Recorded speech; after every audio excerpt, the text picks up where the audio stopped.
ഞാൻ വളരെ റിമോട്ടായ ഒരു ഗ്രാമത്തിൽ ജനിച്ചു വളർന്നയാളാണ്. ഈ കൊല്ലം ജില്ലയിലെ കിഴക്ക് തെക്ക് ഭാഗത്തെ ഒരു പഞ്ചായത്താണ് കടക്കൽ പഞ്ചായത്ത്. ആ കടക്കൽ പഞ്ചായത്തിൻ്റെ ഏറ്റവും തെക്കാണ് ഈ മുല്ലക്കര എന്ന പ്രദേശം. അത് കൊല്ലം ജില്ലയുടെയും തിരുവനന്തപുരം ജില്ലയുടെയും അതിർത്തി വാർഡാണത്. ആ വാർഡിൻ്റെ പേര് തച്ചോണം വാർഡ് എന്നാണ്. ഇപ്പോഴത് കുമ്മിൾ പഞ്ചായത്തിലാണ്. കടക്കൽ പഞ്ചായത്ത് വിഭജിച്ചാണ് കുമ്മിൾ പഞ്ചായത്ത് ഉണ്ടായത്. ഒരു തനി ഗ്രാമീണമായ പ്രദേശമായതുകൊണ്ട് തന്നെ ഈ കമ്മ്യൂണിസ്റ്റ് പാർട്ടിക്ക് വളരെ സ്വാധീനമുള്ള ഒരു മേഖലയായിരുന്നു. കർഷക തൊഴിലാളികളും ദരിദ്രരായ കർഷകരും പിന്നെ അതിൻ്റെ വിഭവങ്ങൾ സമാഹരിച്ച് ചെറുതായി കച്ചവടം നടത്തുന്നവരുമൊക്കെ ആയ ഒരു ഗ്രാമീണ സമൂഹം. അപ്പം അവിടെയാണ് ജനിക്കാനും അവിടുത്തെ സാഹചര്യങ്ങളുമായി ബന്ധപ്പെട്ട് വളരാനും അതിൻ്റെ കൂട്ടായ്മയുടെ ഭാഗമാകാനും ഒക്കെയാണ് എനിക്ക് സാധിച്ചിട്ടുള്ളത്. ഞാനെന്നാൽ കുട്ടിക്കാലത്ത് എൻ്റെ പഠനം നടന്നത് അമ്മയുടെ വീട്ടിലാണ്. അത് അടയമൺ എന്ന് പറയുന്ന പ്രദേശത്താണ്. അത് തിരുവനന്തപുരം ജില്ലയാണ്. പക്ഷേ എൻ്റെ വീടും അമ്മയുടെ വീടുമായി 2 കിലോമീറ്റർ വ്യത്യാസമുണ്ട്. പക്ഷേ എൻ്റെ വീട് കൊല്ലം ജില്ലയിലും അമ്മയുടെ വീട് തിരുവനന്തപുരം ജില്ലയിലുമാണ്. അപ്പോൾ ആ സാഹചര്യത്തിലും അതും ഒരു ഗ്രാമീണ സ്വഭാവമുള്ളതാണ്. പക്ഷേ ഒരുപക്ഷെ എൻ്റെ ഗ്രാമത്തേക്കാൾ കുറച്ചുകൂടെ വളർന്ന ഒരു ഗ്രാമീണ സാഹചര്യം അമ്മയുടെ വീട്ടിലുണ്ട്. അപ്പം ഈ സാഹചര്യങ്ങളുമായി ബന്ധപ്പെട്ട് വളരുമ്പോൾ സ്വാഭാവികമായി ഈ ഗ്രാമീണ മൂല്യങ്ങളാണ് ആ കാലത്ത് ഈ കുടുംബ മൂല്യങ്ങളായും അത് കുറച്ച് സമൂഹ മൂല്യങ്ങളുമായിട്ടൊക്കെ വികസിച്ചു വന്ന ഒരു സാഹചര്യമുണ്ട്. അപ്പോൾ സ്വാഭാവികമായി ആ കാലത്തെ ജീവിതത്തിൽ ഈ ചുറ്റുപാടുകളുള്ള മനുഷ്യന് ഒത്തുകൂടാൻ പറ്റിയ ഇടങ്ങൾ സന്ധ്യാനേരങ്ങളിൽ അവിടെയുള്ള ഏതെങ്കിലും ഈ കുളിക്കുന്നതൊക്കെ തോടുകൾ എന്ന് പറയാവുന്ന, അതായത് ആറിനും ചാലിനും ഇടയ്ക്കുള്ള ഒരു സംവിധാനമാണ് തോട്. എല്ലാ തോടും രൂപപ്പെടുന്നത് എനിക്ക് തോന്നുന്നു ഒരു വയലിൻ്റെ മുകളിലൊരു കാവിനോട് ചേർന്നൊരു കുളവും ഇവിടുത്തെ കൃഷിയും, ആ കുളത്തിൽ നിന്ന് ഈ നിലത്തിലേക്കുള്ള ജലമൊഴുക്കിൻ്റെ ഭാഗമായി അധിക ജലത്തിനൊഴുകാനാണ് ഈ നിലത്തിൻ്റെ ഒരു സൈഡിലൂടെ മിക്കവാറും 2 സൈഡിലൂടെ ചാലുകളുണ്ടാവും. ആ ചാലുകൾ ചെന്ന് ചേരുന്നത് വലിയ ചാലുകളിലേക്കും അത് ചെന്ന് ചേരുന്നതാണ് തോട്. ആ തോടുകൾ ചെന്ന് ചേർന്നാണ് ഈ ആറുണ്ടാവുന്നത്. ആറ് പിന്നെ കടലിലേക്കോ കായലിലേക്കോ ഒക്കെ ചെന്ന് ചേരുകയാണ്. കേരളത്തിൻ്റെ ഒരു ടെറൈൻ സിസ്റ്റം അനുസരിച്ച് ഒരു കുന്നുണ്ടെങ്കിൽ ഒരു വയലുണ്ടാവും. അപ്പം ഒരു കുന്നിൻ്റെ 2 വശവും, ചില കുന്നിൻ്റെ 4 വശവും കൊച്ചു പാടങ്ങളുണ്ടാവും, വയലുകളുണ്ടാവും. വയലുണ്ടായാൽ ഒരു മേൽക്കുളം ഉണ്ടാവും. മേൽക്കുളം ഉണ്ടായാൽ ഒന്നുകിൽ ഒരു താഴെത്തട്ടിലെ വലിയ കുളം ഉണ്ടാവും, അല്ലെങ്കിൽ ഒരു തോടുണ്ടാവും. അപ്പം ഈ സിസ്റ്റം ഈ അടയമണം ഉണ്ടായിരുന്നു, ഈ മുല്ലക്കര എന്ന എൻ്റെ പ്രദേശത്തുണ്ടായിരുന്നു. ഞങ്ങളെ വീടിരിക്കുന്നത് ചെറിയൊരു കുന്നിലാണ്. അതിൻ്റെ താഴെ സാമാന്യം വലിയൊരു വയലുണ്ട്. ആ വയലിൻ്റെ 2 കരയിലും ചാലുണ്ട്. ചാല് ചെന്ന് ചേരുന്ന തോട് മുല്ലക്കര തോട് എന്നാണ് അറിയപ്പെടുന്നത്. ഇപ്പോഴാ തോടിൻ്റെയൊക്കെ നമ്മുടെ പുതിയ വികസനത്തിൻ്റെയും ഒരുപാട് റോഡുകൾ വന്നതുകൊണ്ട് വയലുകൾ കുറയുകയും റോഡുകൾ കൂടുകയും ഈ ചാലുകളും തോടുകളുമൊക്കെ ചെറുതാവുകയോ അല്ലെങ്കിൽ അതിൻ്റെ സ്വാഭാവികമായ പ്രകൃതി ഭംഗി നഷ്ടപ്പെടുകയോ ഒക്കെ ചെയ്തിട്ടുണ്ട്. അപ്പോൾ ഈ കൃഷിയുമായി ബന്ധപ്പെട്ട കാര്യങ്ങളും സ്വാഭാവികമായി ഈ കൂട്ടായ്മകളിലേക്ക്, ഒരു കർഷക അല്ലെങ്കിൽ കർഷക തൊഴിലാളി കൂട്ടായ്മകളിലേക്ക് വഴിവെക്കും. ആ കൂട്ടായ്മകൾ സ്വാഭാവികമായി ഉത്സവങ്ങളിലേക്ക് ചെന്ന് ചേരും. ഉത്സവങ്ങൾ എന്ന് പറയുന്നത് സമൂഹത്തിൻ്റെ ആഹ്ലാദകരമായ ഒരു ഒത്തുചേരലാണ്.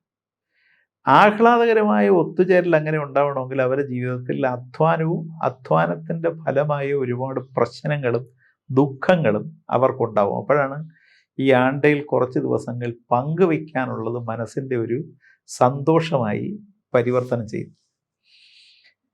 അങ്ങനെ ഒരു നാട്ടിലാണ് ഞാൻ ജനിച്ചതും ജീവിച്ചതും. കുറച്ചുകൂടെ വികസിതമായ പട്ടണങ്ങളിലേക്കാണ്. ഇപ്പോൾ കിളിമാനൂരാണ് ഞാൻ പിന്നെ ഹൈസ്കൂളിന് പോയത്. കഴിഞ്ഞ് വർക്കലയാണ് ഞാൻ കോളേജിൽ പഠിക്കാൻ പോകുന്നത്. പക്ഷെ എന്നാലും ഞാൻ എൻ്റെ ജീവിതത്തിൽ മുഖ്യ പങ്ക് ജീവിച്ചത് ഈ ഗ്രാമസ്വഭാവമുള്ള ജീവിതവുമായി ബന്ധപ്പെട്ടാണ്. അപ്പോൾ അങ്ങനെ ജീവിക്കുമ്പോൾ സ്വാഭാവികമായി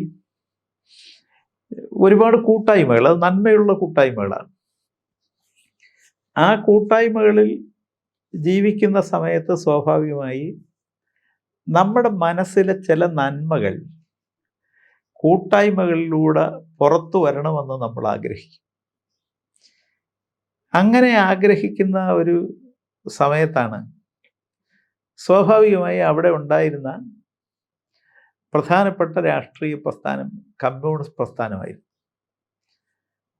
അപ്പോൾ അതുമായി സഹകരിക്കാനിടയായി.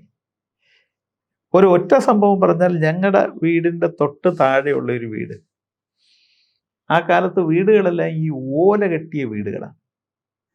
ഈ ഓടുമേഞ്ഞതോ ടെറസോ ആയ വീടുകൾ എനിക്ക് തോന്നുന്നു ആ വാർഡിൽ തന്നെ എൻ്റെ കുട്ടിക്കാലത്തെന്ന് വെച്ചാൽ 70കളിൽ ഒരു 2-3 വീടുകളേ ഉള്ളൂ. അവരെയൊക്കെയാണ് ഈ തറവാടുകൾ എന്ന് പറയുന്നത്. ആ തറവാടുകൾ എന്ന് പറയുന്നത് വലിയ തറവാടുമായിട്ട് ആലോചിച്ചാൽ അത്രയും വലിയ തറവാടൊന്നുമല്ല.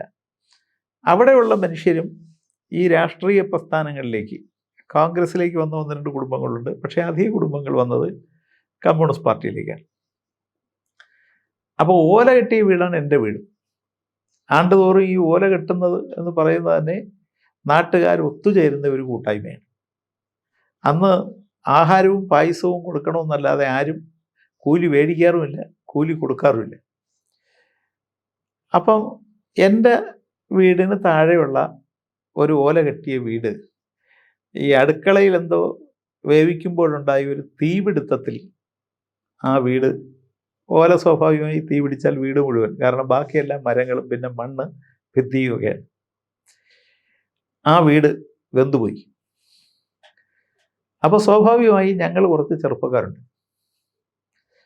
അപ്പം ഞങ്ങൾക്ക് തോന്നി ഇങ്ങനെ ഒരാളുടെ വീട് അങ്ങനെ വെന്തു പോകുന്ന, അപ്പോൾ രാഷ്ട്രീയമൊന്നുമില്ല അതിനകത്ത്, അതൊരു കഷ്ടമാണല്ലോ, അവർക്ക് താമസിക്കാൻ വീടില്ലല്ലോ.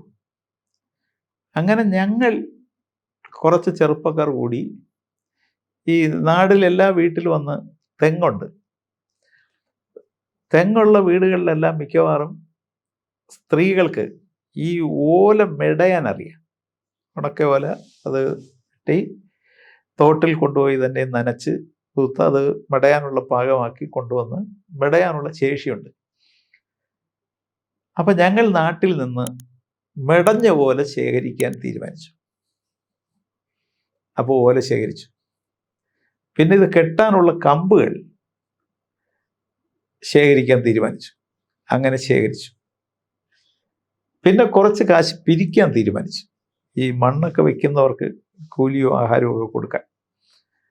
അതും ശേഖരിച്ച് ഞങ്ങൾ ആ വീട് വെച്ച് കൊടുത്തു.